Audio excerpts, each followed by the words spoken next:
Boa noite a todos e todas. Pessoal aí que não deu para cumprimentar, boa noite a todos, sejam muito bem-vindos ao nosso estudo. E vamos continuar estudando, né? Hoje eu estou muito bem acompanhado aqui da minha patroa, que vai me ajudar no estudo aqui. Então, nós estamos estudando a Gênese. Deixa eu pegar aqui, vou compartilhar minha tela com vocês. Lembrando que nós estamos num estudo, uma mesa redonda, e que todos se sintam bem à vontade para se manifestar, para concordar, ou para discordar, ou para acrescentar, né? Enfim, a forma como vocês já conhecem aqui, né? A gente consiga estudar juntos. Então, nós estamos tratando aqui, ó, vou voltar um pouquinho, só para a gente retomar, nós estamos falando dos períodos da Terra, né? Dos períodos geológicos aqui que Kardec vai nos apresentando, ó. A gente já falou do estado primitivo do globo, depois nós passamos para o período primário, que foi aquele efeito do resfriamento, né, que a Terra naquele começo, né, de uma bola de fogo, né, aí passou por aquele resfriamento que criou a primeira crosta, que é aquela crosta de granito, e aí depois a gente tem o período de transição, onde teve chuva, muita chuva, né, e através dessa chuva aconteceu uma depuração dos materiais que estavam ali na atmosfera, né? E depois desse período de transição, que é a transição daquela terra inicial, daquela bola de fogo, para uma terra, para um planeta que já começa a abrigar a vida orgânica. E aí a gente começa a falar do período secundário, que foi onde a gente começou na semana passada. A gente começou a falar um pouquinho desse período secundário, né, onde houve, né, naquele período de transição, o aparecimento de uma vegetação enorme, né, de samambaias enormes, de uma vegetação onde as plantas eram aquelas plantas de caule, né, aquele caule verdinho, igual a gente tem as nossas ervinhas aqui na horta, era aquilo lá, uma era gigante, de 10 metros de altura. A gente ainda não tinha árvores com tronco, como a gente conhece hoje, ou pelo menos estava começando aquilo ali, né? Também já havia uma vida marinha, né? Uma vida aquática. Você já ouviu falar naquele baobá? Baobá? Se eu não estou falando errado. Aquelas árvores de tronco enorme. Não conheço, Tony. Acho que é lá da era pré-histórica. Dessa época, né? Aquelas árvores. É, Isso. é isso mesmo, Ana? Baobá?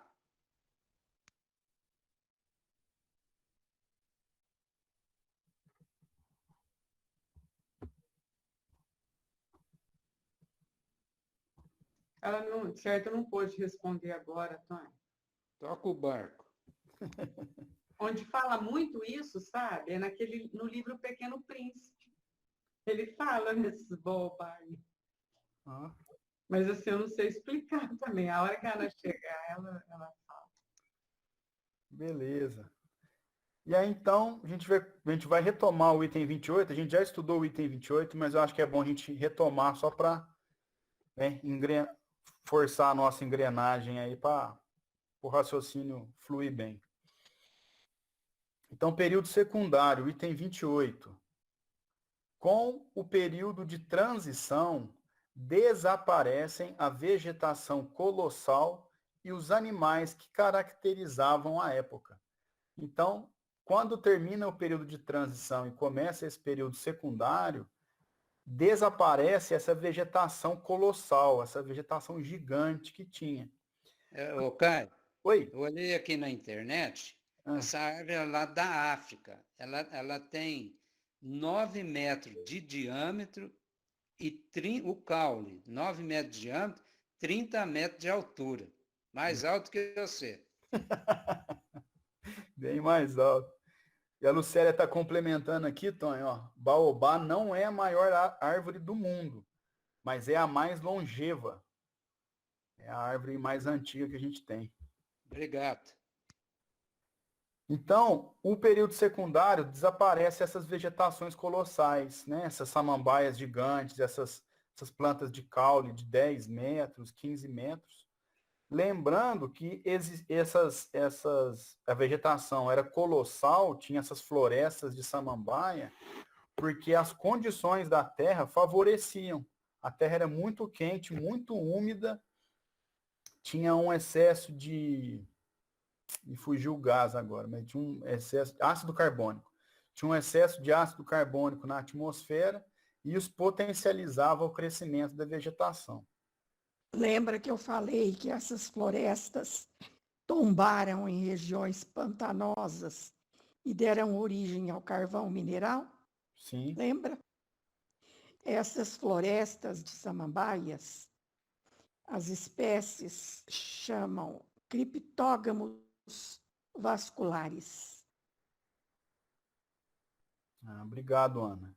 Muito bom.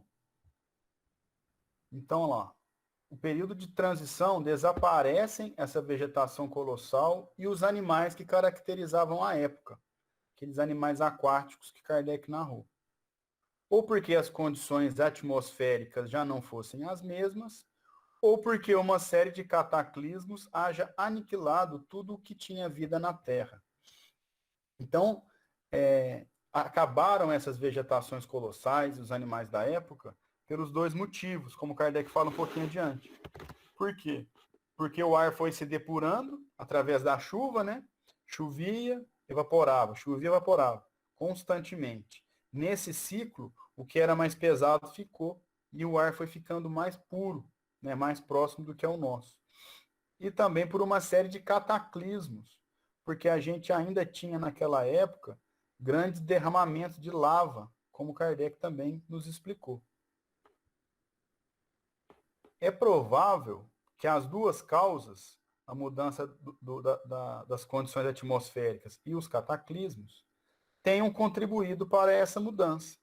Por isso que, de um lado, o estudo dos terrenos que assinalam o fim desse período comprova a ocorrência de grandes subversões oriundas de levantamentos e erupções que derramaram sobre o solo grandes quantidades de lavas, e, de outro lado, porque grandes mudanças se operaram nos três reinos.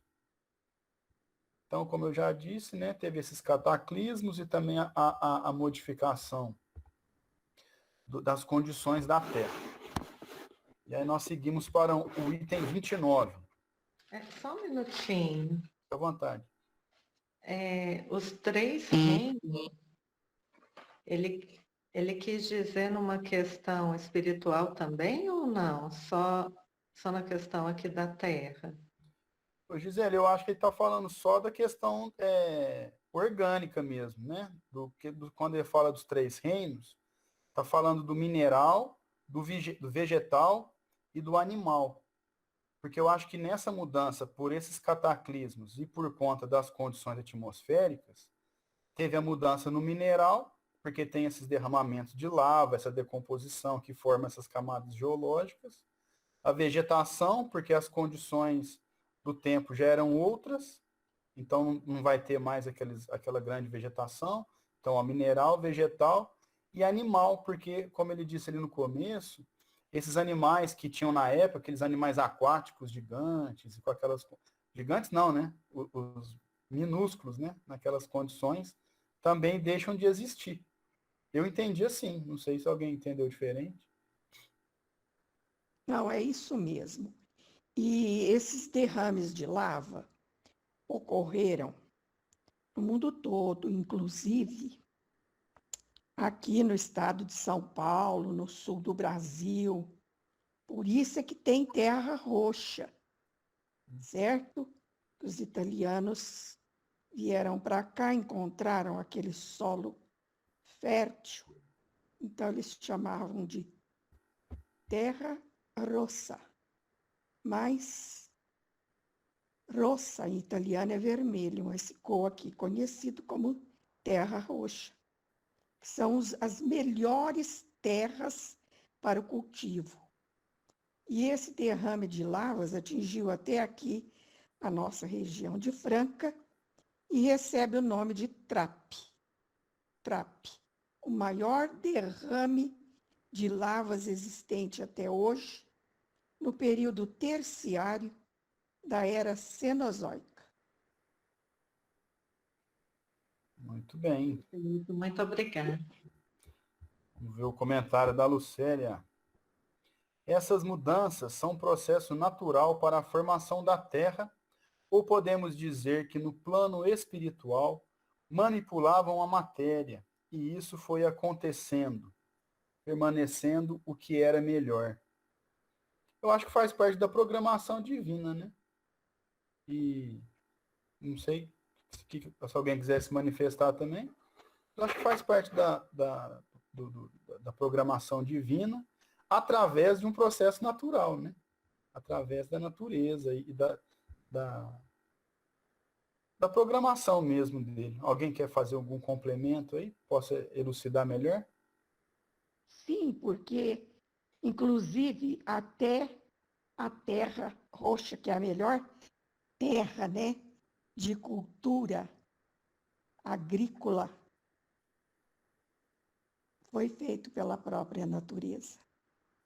Esse basalto resultante desse derrame de lavas dá origem à terra roxa. Basalto é esse pedrisco, certo? Que usam para fazer asfalto. Esse pedrisco que é muito comum em construção civil, que todo mundo usa, certo? Aquilo ali é o basalto. Ele decomposto dá origem a esse solo de terra roxa de grande fertilidade. Até isso a natureza preparou para o homem. Muito bem. E o processo é lento, né? Mas é bem frutificante. E a Lucélia comenta realmente que é muito interessante, e é verdade. Muito interessante mesmo. Então vamos lá. Item 29.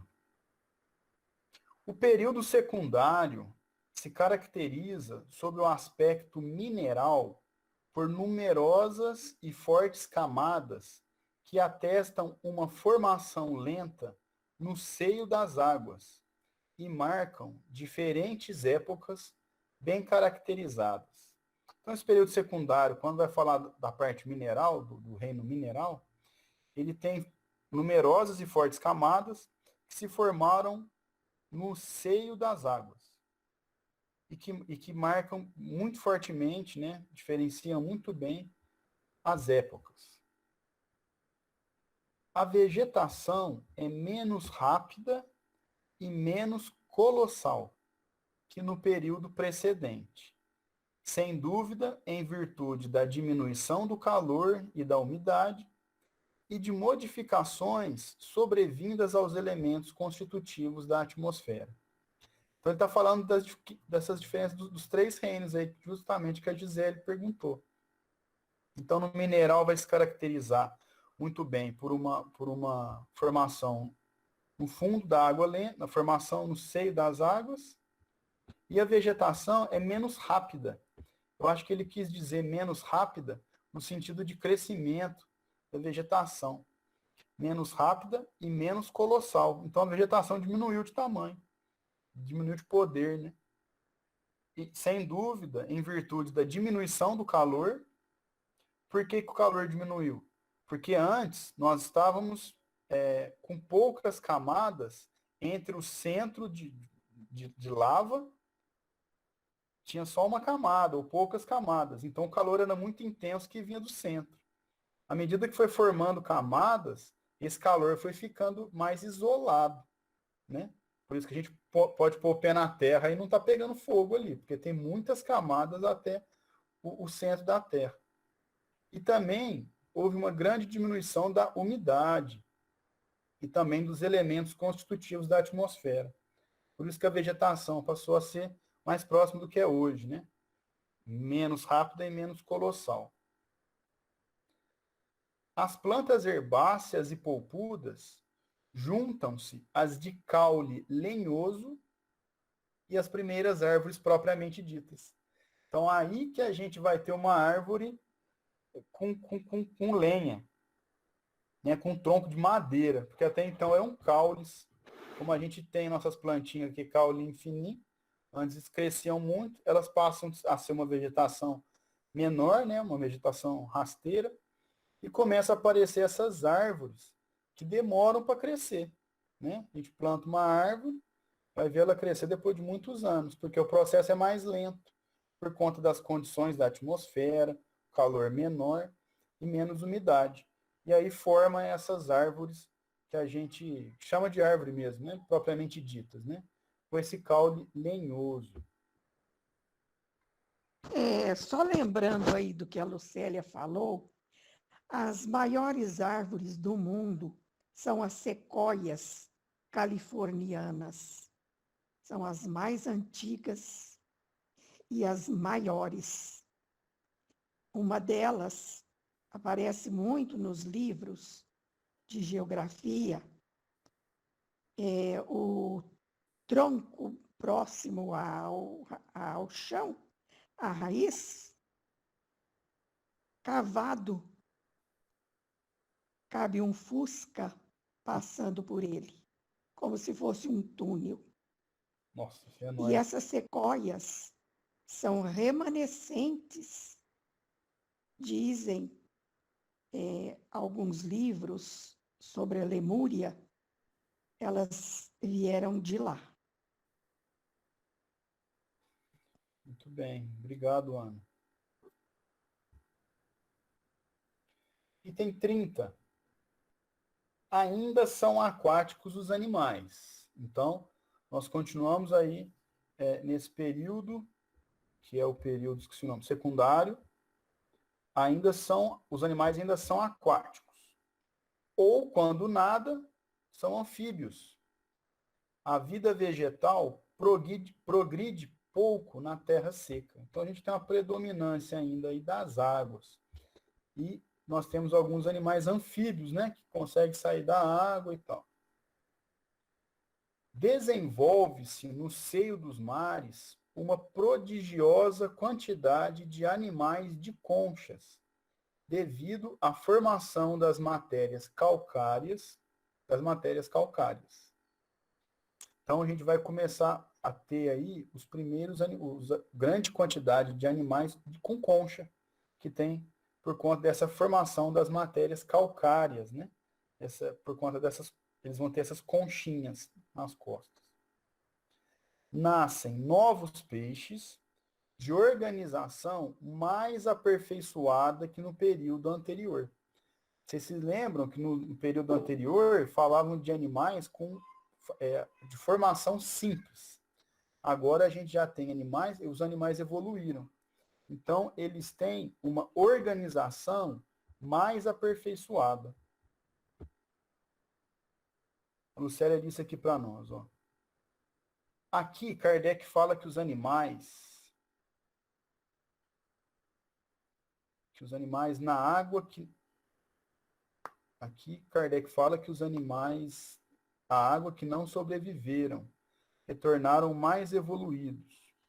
Então, o processo evolutivo não se interrompeu. O princípio inteligente não desapareceu, continuou no secundário. Está certo o raciocínio? Kardec fala que os animais na água não sobreviveram. Eu acredito que sim, Lucélia, porque se os animais estavam presentes ali no período de transição e depois eles continuaram nesse período secundário, houve uma evolução, porque os animais eram de composição mais simples, agora de composição mais complexa.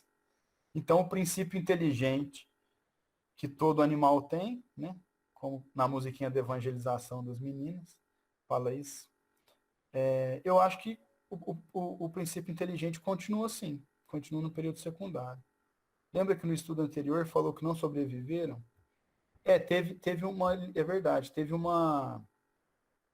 eu esqueci o nome, por conta desses movimentos de água e tal, teve uma limpeza, né? Uma morte desses animais.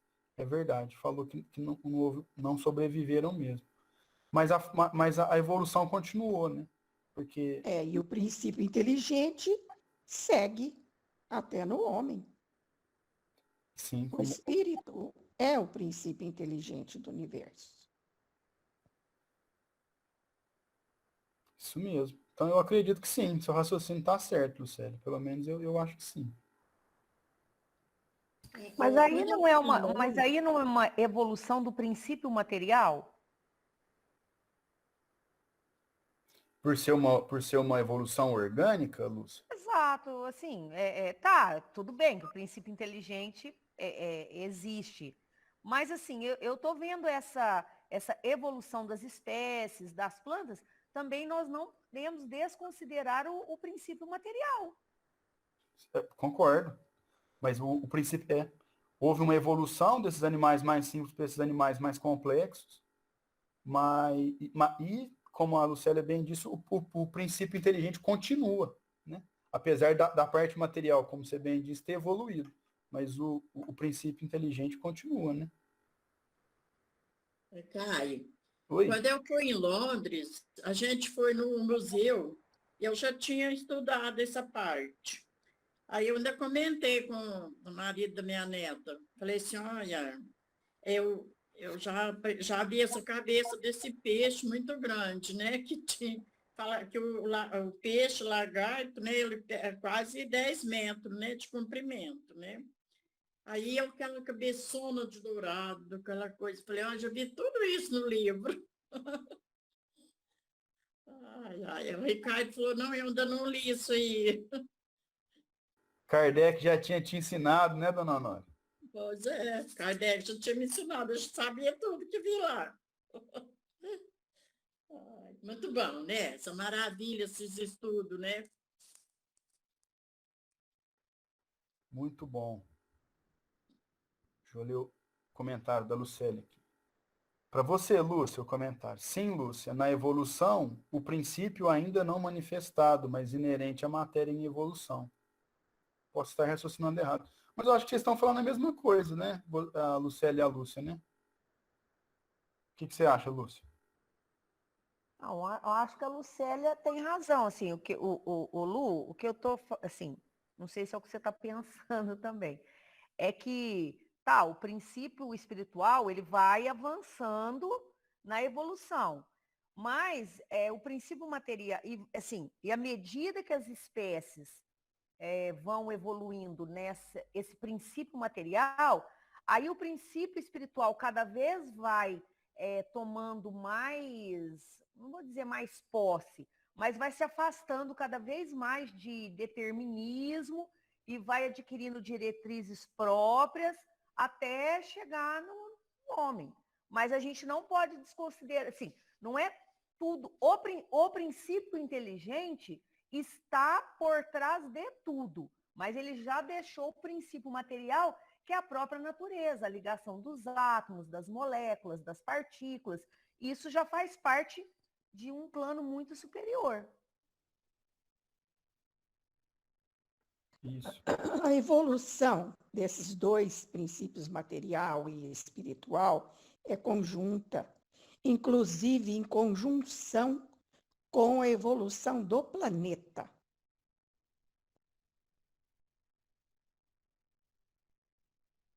Eu acho que é isso mesmo. Estamos com o raciocínio conjunto aí, né? Porque se a gente perceber que os animais eram mais simples e agora são mais complexos, quer dizer que eles evoluíram e têm mais possibilidades, né? Então, à medida que evolui, esse princípio inteligente também consegue trabalhar melhor, vamos dizer assim, né? Já que ele passa a ser um animal mais complexo, né? Então, vamos lá. Vamos lá. Aparecem os primeiros cetáceos, né? Cetáceos, né? Baleias, botos, golfinhos, mamíferos, exclusivamente aquáticos. Então, nesse período aparecem os primeiros cetáceos. Os mais característicos animais dessa época são os répteis, monstruosos, como a dona Honória falou para nós aí. E agora Kardec vai explicar alguns desses répteis monstruosos, né? Para nós aqui, monstruosos, mas para a época era muito comum. Como o ictiosauro, espécie de peixe-lagarto que chegava a ter 10 metros. Eu peguei o texto da Kardecpédia, tá, gente? Então, eu não sei se foi um errinho meu na hora de colar aqui, que eu só copio e colo, não mudo nada, lógico, né? Mas tem umas palavras que estão um pouquinho soltas aqui, mas vamos lá.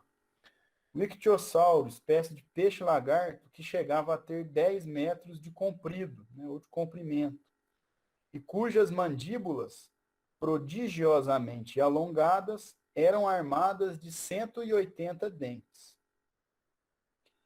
Sua forma geral lembra um pouco a do crocodilo, mas sem a couraça escamosa. Seus olhos tinham o volume da cabeça de um homem. Então, vocês imaginam o tamanho desse bicho. O olho dele é do tamanho da nossa cabeça. Possuía barbatanas como a baleia e, como esta, expelia água por aberturas próprias para isso. Então, ele tinha aquele buraco da baleia aqui, que espirra água. Também tinha lá o plesiosauro, outro réptil marinho, tão grande quanto o ictiosauro e cujo pescoço, excessivamente longo, se dobrava como o do cisne e lhe dava a aparência de uma enorme serpente ligada a um corpo de tartaruga. Tinha a cabeça do lagarto e os dentes do crocodilo. Sua pele devia ser lisa, qual a do precedente, porquanto não se lhe descobriu nenhum vestígio de escamas ou de conchas. Aí eu vou descer aqui só para ler um pedacinho aqui, um asterisco que diz: o princípio fóssil deste animal foi descoberto na Inglaterra em 1823. Depois encontraram-se outros na França e na Alemanha. E aí Kardec vai continuar narrando para nós esses animais característicos dessa época secundária. Ó. O teleossauro, que mais se aproxima dos crocodilos atuais, parecendo estes um seu diminutivo. Então é como se fosse um crocodilo nosso aqui, mas gigante. Como os últimos, tinha uma couraça escamosa e vivia, ao mesmo tempo, na água e na terra. Seu talhe é tronco, seu tronco era de cerca de 10 metros, dos quais 3 ou 4 só para a cabeça. Então, vocês imaginam, um crocodilo com uma cabeça de 4 metros, mais ou menos. A boca tinha de abertura 2 metros. Então, vocês imaginam o quanto que a boca dele abria a ponto de conseguir comer um jogador de basquete em pé. Só para a gente ter uma noção aí do tamanho que era esse bicho aí.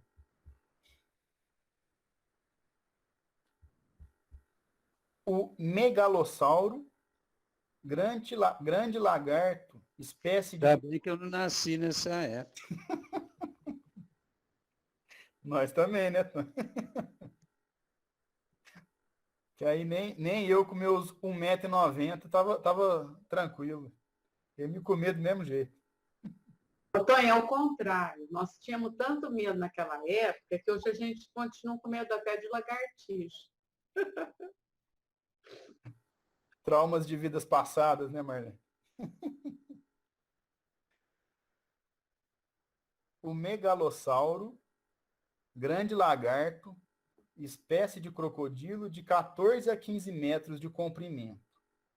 Essencialmente carnívoro, nutria-se de répteis, de pequenos crocodilos e de tartarugas.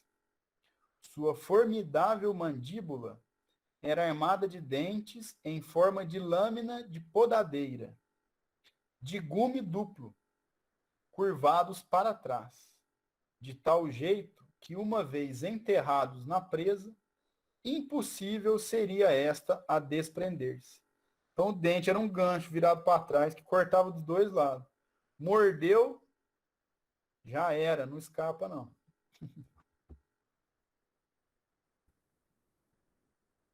O iguanodonte, o maior dos lagartos que já apareceram na Terra.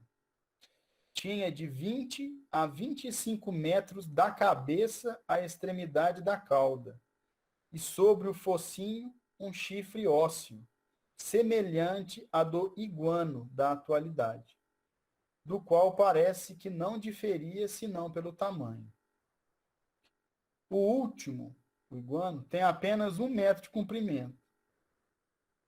A forma dos dentes prova que ele era herbívoro e a dos pés que era animal terrestre.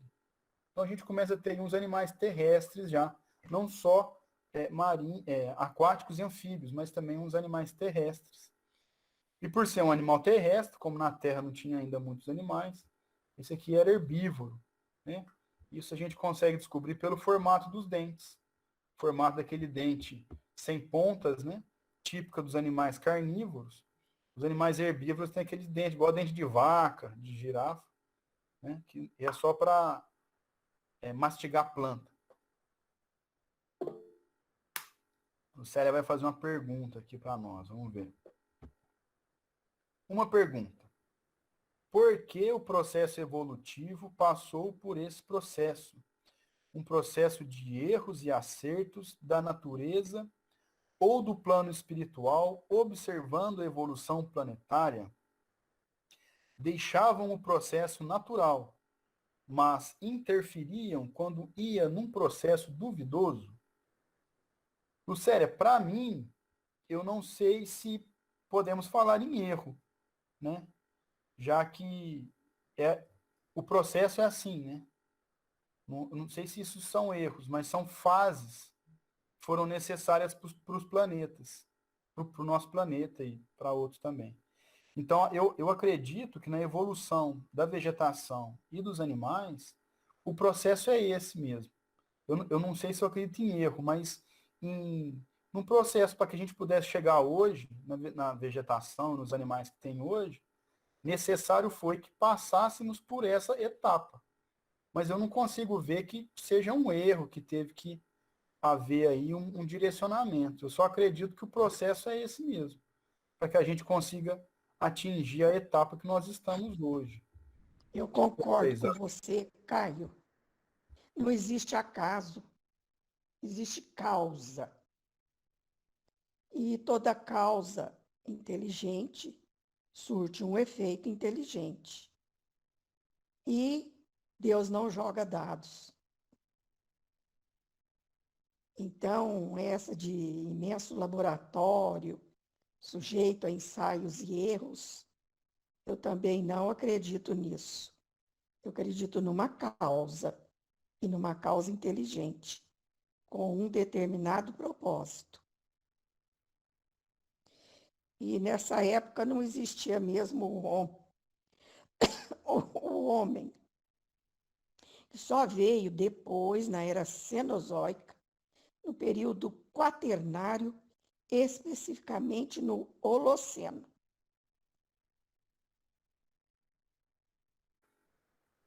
Beleza, acho que o termo que você usou, Ana, é o mais correto, assim, fica bem claro para nós, é o propósito. Então, se nós passamos desde essa época, já havia um propósito de haver aqueles animais, um propósito de haver aquela vegetação, né? A Lucélia que agradece a explicação. Vamos para o próximo animal, então, esses animais gigantes aí que, graças a Deus, nós não encontramos. O pterodáctilo, animal estranho, do tamanho de um cisne, participando simultaneamente do réptil pelo corpo, do pássaro pela cabeça e do morcego pela membrana carnuda, que religava os dedos prodigiosamente longos. Tá vendo? Graças a Deus que nós não encontramos um troço dele na nossa frente. Essa membrana lhe servia de paraquedas quando se precipitava sob a presa, do alto de uma árvore ou de um rochedo. Não possuía bico córneo, como os pássaros, mas os ossos da mandíbula, do comprimento da metade do corpo e guarnecidos de dentes, terminavam em ponta como um bico.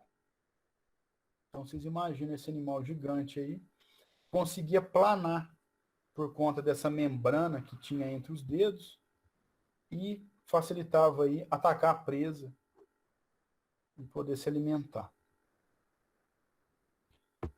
Item 31. Durante esse período, que há de ter sido muito longo, como o atestam o número e a pujança das camadas geológicas. Então, olha que interessante. A gente fez aqui, Kardec explicou com um tempão explicando para a gente o que era camada geológica. Porque esse conceito tinha que estar muito claro na nossa cabeça para a gente conseguir entender o processo de formação. Então, ele vem falar para nós agora que esse período secundário que ele está narrando aqui foi muito longo. E por que foi muito longo? Porque tem um grande número de camadas geológicas típicos dessa época, com esses animais e com essa vegetação, e pela pujança dessas camadas, né? pela importância, pelo tamanho dessas camadas geológicas. Né? Olha que legal.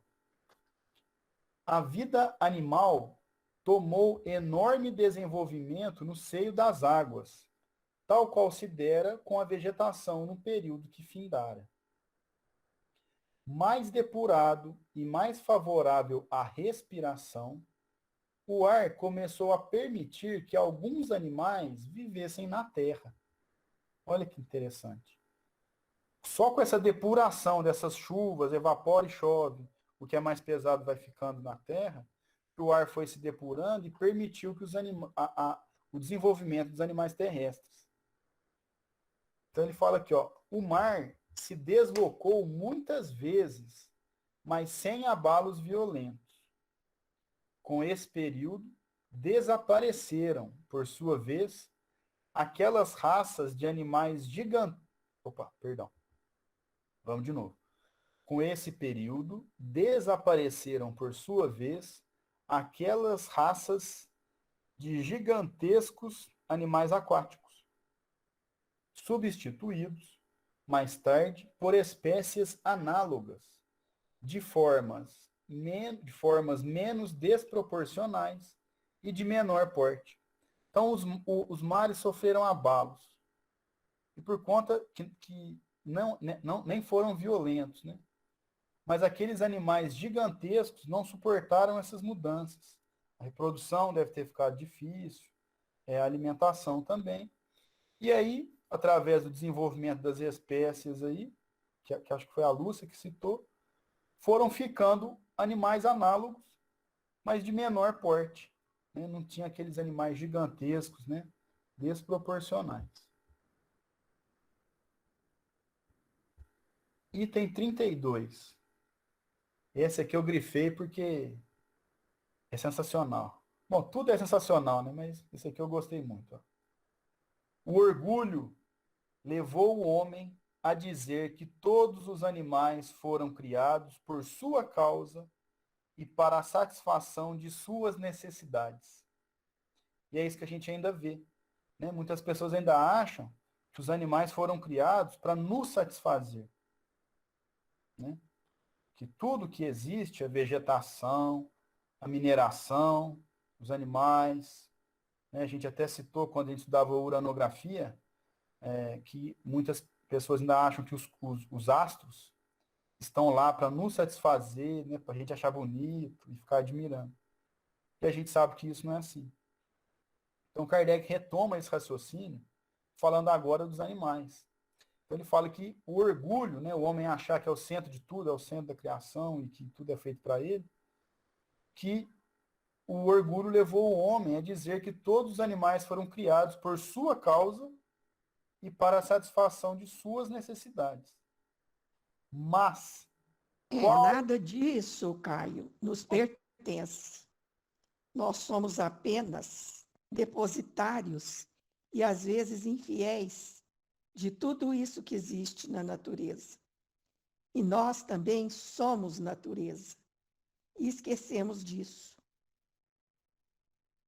Exatamente, Ana. Na maioria das vezes, infiéis, né? Vamos dizer assim. Já que a natureza poderia estar sendo tomado, nós poderíamos tomar conta da natureza, né? E muitas vezes agimos de forma agressiva e destrutiva contra ela, né? E aí, nesse raciocínio, que o homem acha que tudo foi feito para ele, deixa eu só ler o comentário da nossa amiga Lucélia. Devemos pensar, então, quando tiramos a vida de um animal, seja ele qual for, realmente. Temos que pensar muito bem o que nós estamos fazendo, né, Lucélia? Toda vez que a gente tira a vida de um animal, e para quem gosta do tema, eu ouvi a última entrevista do Roda Viva do Espiritismo, acho que foi a última, se não me engano, de uma veterinária. Foi a última, Caio. Foi a última? Como? Irvênia Prata. Você pode escrever aí para a gente, Marleninha, nos comentários, por favor? É a doutora Irvênia Prada. Isso. Ela é autora do livro Cérebro Triuno. Durante essa trajetória desses animais aí que se está descrevendo, que Kardec descreve, e que eu vi tudo isso na geografia, certo? Já estava em formação o cérebro reptiliano, que é o nosso primeiro cérebro.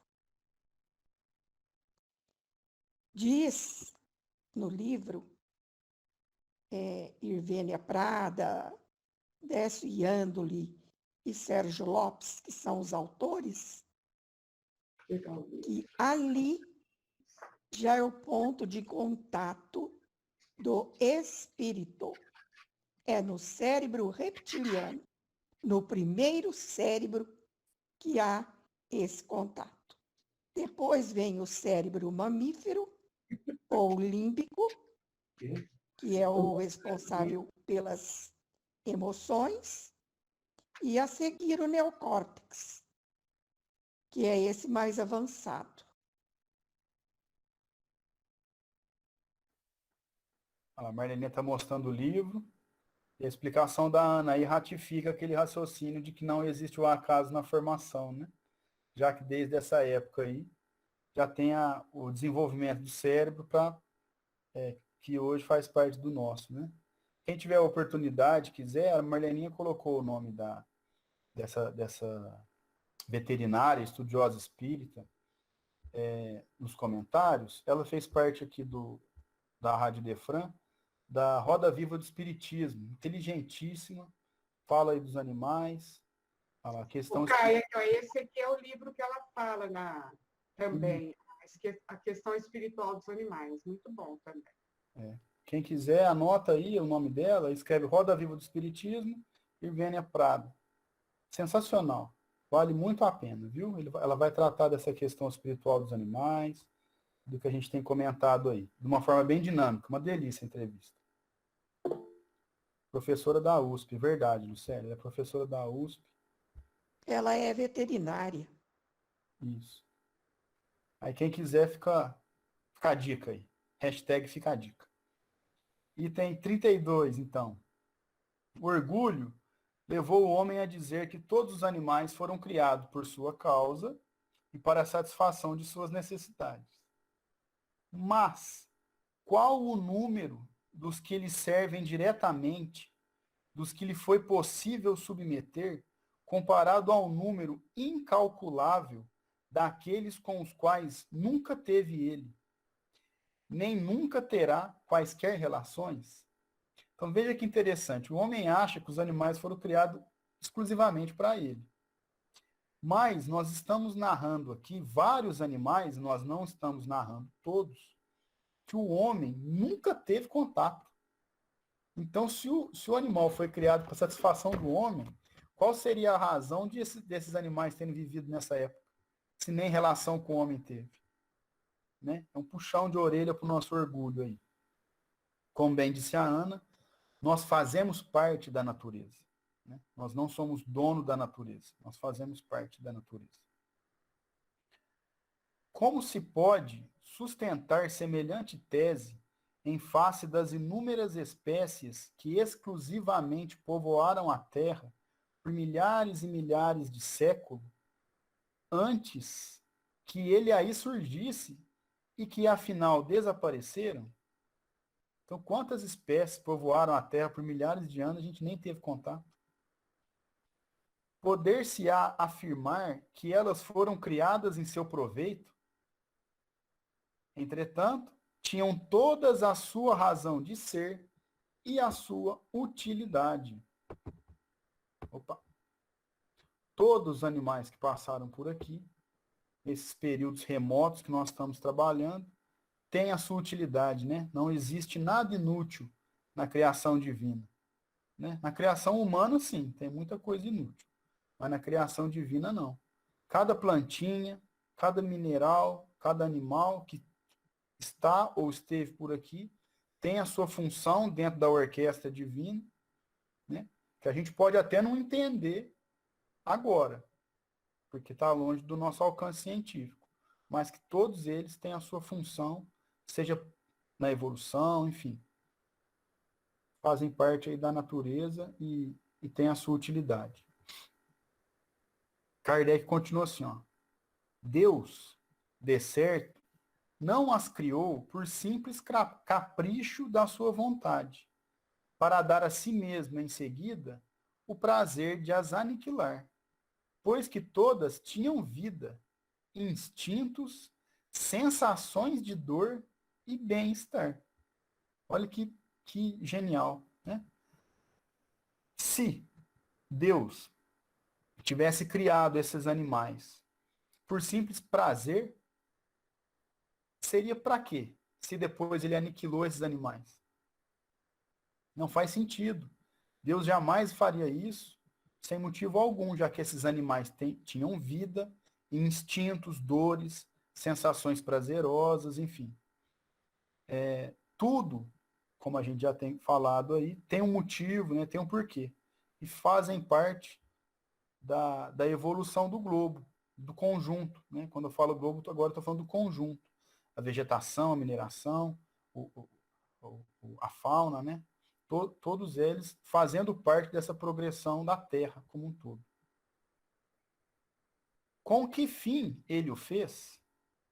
Com um fim que há de ter sido soberanamente sábio, embora ainda não compreendamos. E isso aqui é outro puxão de orelha, porque o homem, quando ele não entende alguma coisa, ele fala que isso aí não serve para nada, ou isso aí tá. Cara, que isso? Você que não entendeu, irmão. Não é que as coisas não são assim. Não é porque a gente não entende que as coisas não existem, porque não tem a sua função, né? Então a gente vê muitas vezes o homem negando coisas simplesmente porque ainda não viu, né? São os chamados no dito popular aí, no São Tomé, né? Só acredita vendo. Mas a gente tem que entender que a nossa capacidade intelectual é muito reduzida, né? A nossa ciência já cresceu muito, mas tem muita coisa que a gente ainda não entende. E não é porque a gente não entende que ela não tem uma razão de ser, né? É muito orgulho nosso achar que só existe aquilo que a gente compreende. Depois Kardec continua assim, ó: certamente um dia será dado ao homem conhecê-lo, para confusão de seu orgulho. Aí aqui a ficha vai cair, ó. O dia que a gente entendeu, fala assim, então era para isso que servia aquele bicho lá, né? Aí a gente abaixa a bolinha e entende melhor. Mas, enquanto isso não se verifica, como se lhe ampliam as ideias ante os novos horizontes em que lhe é permitido, e que lhe é permitido agora, mergulhar... deixa eu começar de novo, que eu perdi o fio. Certamente um dia será dado ao homem conhecê-lo, para confusão do seu orgulho. Mas, enquanto isso não se verifica, como se lhe ampliam as ideias ante os novos horizontes em que lhe é permitido, agora, mergulhar à vista, em presença do imponente espetáculo dessa criação, tão majestosa no seu lento caminhar, tão admirável na sua providência, tão pontual, tão precisa e tão invariável nos seus resultados. Então, quando o homem, né, quando nós, seres humanos, conseguirmos ampliar as ideias diante dos novos horizontes, né, a ciência vai descobrindo e vai mostrando para nós. Como a geologia, que é o que a gente está estudando agora, está mostrando para nós cientificamente as mudanças que ocorreram na Terra, os períodos, as formações rochosas, as formações, as florestas, né? Como que isso mudou. E à medida que a gente entende isso, o nosso horizonte amplia e a gente consegue ter vista desse imponente espetáculo da criação, né? Se a gente já comentou aqui, se a gente achava que a criação foi feita no estalar de dedos e já achava isso maravilhoso, quando a gente vai estudar cientificamente geologia, por exemplo, a gente vê que a criação é muito mais bonita, é muito mais perfeita, é muito mais imponente do que essa criação instantânea que a gente acreditava. Porque, vejam, um período desse que a gente está trabalhando aqui agora, esse período secundário, com esses animais, com o começo desses animais terrestres, durar milhões e milhões de anos, um processo que demora milhões de anos para acontecer, é uma baita de uma aula para a gente. Que na nossa época agora a gente quer tudo em 5 minutos. Quer tudo rápido. Né? Quero aprender uma coisa. Aí dá um Google lá, tem que ler 5 linhas e acha que já sabe. Né? O processo é lento. Né? A gente tem que ter inteligência para poder entender isso. Né? Deixa eu ler o comentário da Lucélia. Caio, não foram aniquilados, surgiram mais evoluídos no processo, certo? Feitos dinossauros, que deu origem ao nosso cérebro reptiliano, certo? Somos seus descendentes. Esses somos seus descendentes aqui, eu não vou afirmar, não. Mas não houve um aniquilamento total da vida na Terra. Houve uma mudança, através de cataclismos e tal, que a gente falou aqui, da disposição orgânica dos animais. Então, alguns animais sobreviveram, outros não. Os que sobreviveram foram evoluindo. E nessa evolução, né, através da sobrevivência, né, da teoria das espécies, foi sobrevivendo os animais aptos àquela época. E acho que eu posso concluir, depois eu quero ouvir a opinião de vocês também, que somos descendentes, sim, desses animais, né? Ah, somos sim, Caio. Eu fiquei receoso no começo, mas eu falei, não, é isso mesmo. E já que, como a Ana bem explicou, esse cérebro reptiliano e essas outras partes, somos sim, né, Luciano? É porque dá medo de falar, que às vezes a pessoa entende errado, né? Falar, então eu fui um dinossauro, aí eu morri, nasci num corpo de um homem. Não é assim. Não é bem assim, né? Não é assim. Mas há, sim, essa evolução das espécies e nós carregamos aí essa herança, né? Dessas espécies e da formação da Terra também, né? Acho que podemos ser parentes. De acordo com o projeto Genoma, nós temos gene até de samambaia no nosso organismo. Isso, eu acho que... Como é que chama aquela psicóloga que o espírito que psicografa, esqueci o nome dela, que fala sobre isso, que o Joana de Ângeles, né? Ela fala isso também, né, Ana? Vocês que estudam ela aí às quartas. Olha, eu não sei se a Joana de Ângeles fala bem isso aí, não. Não sei te falar. Mas ela aborda, assim, esse passado, né, nosso, desde lá da alma, dorme na pedra, sonha no vegetal, agita-se no animal e desperta no homem. frase que é atribuída a Leon Denis indevidamente, porque em Leon Denis não está escrito dessa forma, está escrito de outra forma. Essa fala, assim, com esse tom poético, é de Herculano Pires. Perfeito, obrigado, Ana. E a Lúcia fala aqui que ela acha que nós somos parentes, mas não descendentes. A Lúcia não quer saber, mas todo parente, ó. Ei, Lucinha. Temos Isso aí nem a ciência ainda sabe, né? Porque aí vai chegar lá nos macacos, né? Aí fala num tronco especial que foi dar origem ao homem, mas um outro tronco.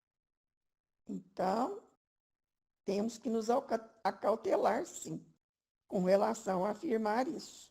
Viu, Ana? Só parente distante, mas não descendente. O tronco, ele teve uma bifurcação. Sim, Lúcia, sim.